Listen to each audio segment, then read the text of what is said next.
The year was 2002. I was a young man who had become detached from a tour group in the midst of the Australian outback. After a few hours, I started to succumb to dehydration.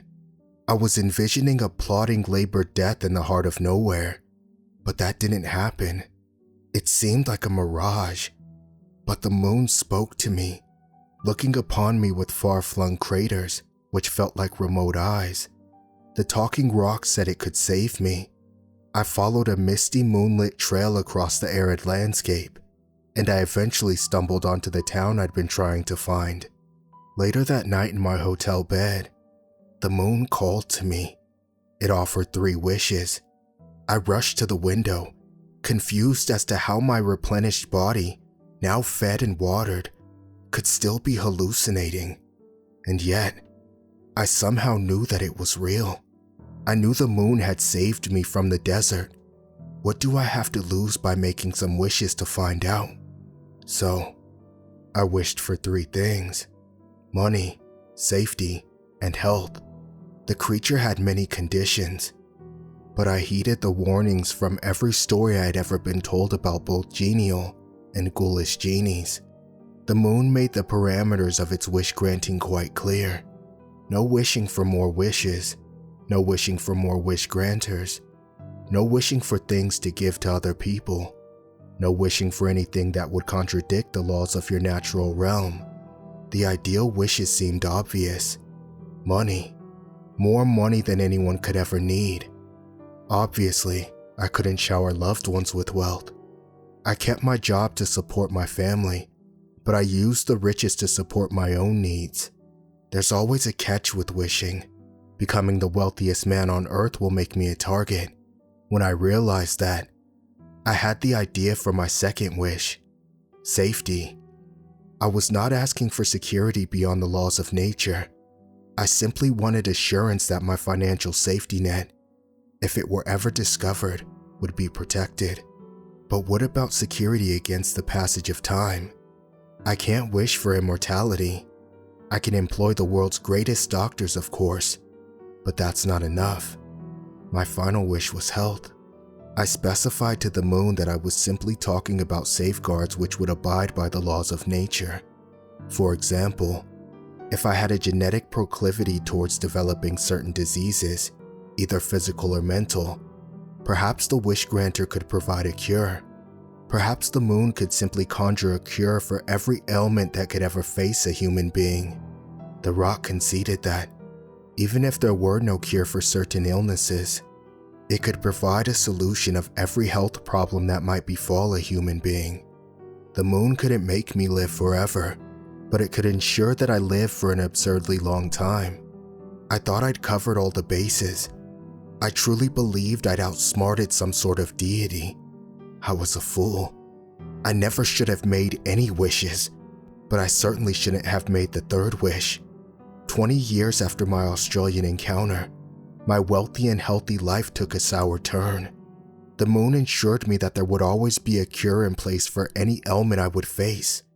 It had abolished my mental illness, thanks to a wondrous pill that I wasn't permitted to share with others. So, this November, I wasn't fazed when my doctor gave me a harrowing diagnosis. Congestive heart failure, the woman tentatively said. Not to worry, I thought. The wish granter will fix it. It gave me a pill for my mental well-being, and I'm sure it'll give me a new heart too. Perhaps it'll simply grow one for me. I waited.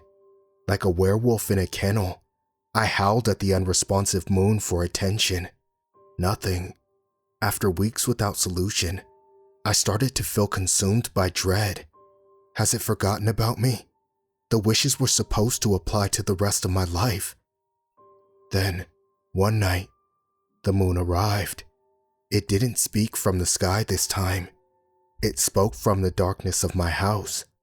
A floorboard groaned in the far corner of the living room, heart thumping rhythmically against my ribcage.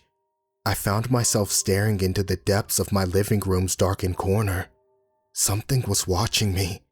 The direful creature I hadn't seen for 20 years. It had no eyes or discernible shape, but it had awful white lips, which glowed like a deformed moon in the night sky. Fear gripped me. It's you, I croaked. There's a waiting list for heart transplants, but I thought you'd have some means of speeding things up, I replied, trembling at the hidden thing in the corner of my room. Yes, I must grant your desire. It is my only purpose, the moon mouth maliciously whispered. A wish is a contract. I will find you a heart. Before the creature evaporated, its white lifeless lips curled upwards into a malevolent grin. The almost human expression. It filled me with the feeling of terror which cannot sufficiently translate to words. Suddenly, I realized the dread in my heart was more than dread. Oh fuck, I thought, as I clutched my chest. It's happening. An invisible blade twisted into my heart, and I felt my body seize. Blackness swallowed my surroundings. My vision faded. Just one more time, I remember thinking. Let me see Wendy and Macy one more time. When I woke, I was in a hospital room. My chest felt light. It was the healthiest I'd felt in weeks. Wendy was sitting at my bedside, tears flooding her vacant eyes, and a smile was forcefully painted on her pale face. You're awake, my wife whispered. I smiled. Hello, sweetheart. I must have given you a scare. I feel much better now, though. She sobbed and squeezed my hand with tremendous strength. There was love in that squeeze, but there was also rage. Inconsolable rage. They did it, honey. They gave you. You. She moaned like a wounded animal. You have a new heart. That explained the lightness in my chest, but it didn't explain the fear on my wife's face. Her agonized expression haunted me. Why is she so distraught? I wondered, shuddering. Wendy, I whispered. What's... Macy, my wife interrupted, now bawling. This evening, she was in an accident. She didn't... Wendy didn't need to finish any of her sentences.